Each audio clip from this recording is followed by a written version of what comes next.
So ano man ginagawa niyo din pag di kayo nag-work or like nag-perform? Nag-work pa rin. Hobbies, gamers ba kayo? Sports? Anong games? Isa-isa din, sige go. Ako ba, volleyball at table tennis. Ikaw. Ako ba volleyball? Ay, taray mo. Ikaw? Ako ano lang, playing ng games, computer games. Anong games? Valorant, basketball din sa Ikaw? Ako din, naglalaro din po ako. Tapos, basketball.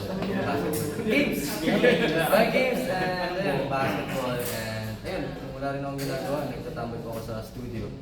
Mobile? Ay, hindi masyado din. Mobile Legends. Mobile Legends at KML. Ikaw? nag-volleyball, badminton, ML din. ML. Ikaw? Pag mobile games, Mobile Legends. Pag sports, badminton, volleyball, table tennis. Naglalaro ba kayo lahat ng badminton? Sa volleyball, ano?